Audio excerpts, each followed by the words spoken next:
Max TV భక్తి ప్రేక్షకులకు నమస్కారం. నేను మీ శ్రావ్య. ప్రస్తుతం మనతో పాటు ఉన్నారు ప్రముఖ ఆధ్యాత్మికవేత్త, ప్రవచనకర్త, ప్రజ్ఞారత్న డాక్టర్ విద్వాన్ అమర్వాత్ శేషయ్య గారు. మరి గురువు గారిని అడిగి అయ్యప్ప స్వామి చరిత్ర గురించి ఈ రోజు వీడియోలో తెలుసుకుందాం. నమస్కారం గురుగారు. చాలా సంతోషం బంగారు. చెప్పు నాన్న. గురుగారు చాలా చక్కగా చెప్తున్నారు ఈ అయ్యప్ప స్వామి గురించి. ప్రేక్షకులకు ఉన్న సందేహాలతో పాటు మాకు అందరికి అర్థమయ్యే రీతిలో చాలా చక్కగా చెప్తున్నారు గురుగారు. మరి చివరిగా లాస్ట్ లో మకర జ్యోతి గురించి చెప్పారు కదా, దాని గురించి కాస్త వివరించండి గురుగారు. అదే నాన్న, ఎప్పుడైతే వాళ్ళ నాన్నగారు ఇక్కడే ఉండిపోవాలన్నాడు కాబట్టి దానికి వివాహం చేస్తానని కూడా వద్దు, నేను బ్రహ్మచారిగానే ఉంటానన్నాడు. అట్లయితే భక్తుల కోసమైనా ఇక్కడ నిలువు నాన్న అంటే ఆ సమయంలో నేను జైత్రయాత్రకు పోయిచ్చినాక వస్తాన్నాడు.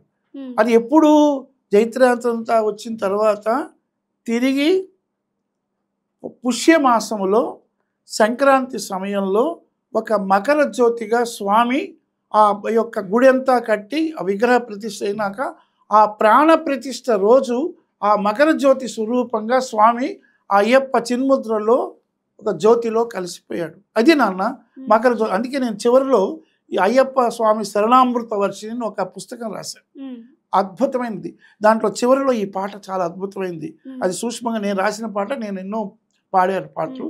ఇందులో జ్యోతిని దర్శించండి, పరంజ్యోతిని దర్శించండి, శబరికి పయనమైన భక్తులారా, జ్యోతిని దర్శించండి, అయ్యప్ప జ్యోతిని దర్శించండి, మకర రాశిలో పయనించిన భానుని రోజున, మకర రాశిలో పయనించిన రోజున అయ్యప్ప జ్యోతి దర్శించండి, అయ్యప్ప జ్యోతి దర్శించండి, జ్యోతిని దర్శించండి, పరంజ్యోతిని దర్శించండి, జ్యోతిని దర్శించండి, పరంజ్యోతిని దర్శించండి, అయ్యప్ప స్వామి కరుణించిన వేళలో జన్మధన్యమగును భక్తులారా, కర్మ తొలగురా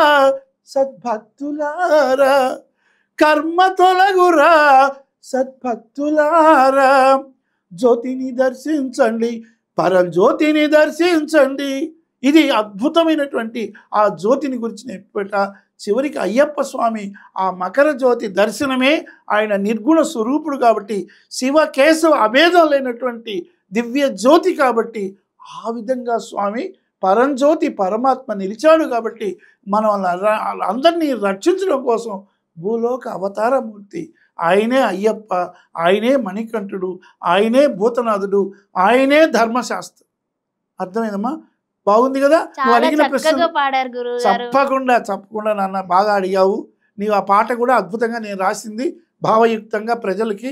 ఈ అయ్యప్ప సమయంలో ఈ 2.5 నెలల కార్తీక మాసం, మార్గశిర మాసం, ఆ యొక్క పుష్యమాసంలో సంక్రాంతి వరకు భక్తులు లక్షల కొలది వెళుతారు. అందులో మన తెలుగుదేశంలో నుంచి, తెలుగునాడులో 2 రాష్ట్రాలే కాకుండా ప్రపంచంలో ఉండే తెలుగు వాళ్ళందరూ కూడా ఆనందపడే విధంగా అయ్యప్ప యొక్క జన్మరహస్యం అద్భుతంగా ఈ మ్యాక్స్ టీవీలో ఫిక్స్ అయిన విధంగా నేను అద్భుతమైనటువంటి కథను, పౌరాణిక గాథను మనం చెప్పుకున్నాం.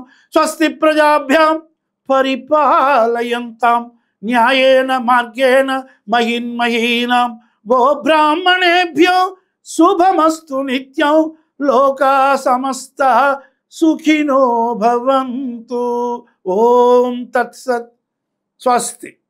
చాలా బాగా చెప్పారు గురువు గారు. మీరు కూడా అయ్యప్ప స్వామి చరిత్ర గురించి చాలా చక్కగా వివరించారు. ధన్యవాదాలు. చాలా సంతోషం. ఆశీర్వాదం బంగారు. బాగా శ్రావ్యంగా అడిగావు. శ్రావ్య గారు ఉన్న ఆశీస్సులు తల్లి. చాలా సంతోషం గురువు గారు.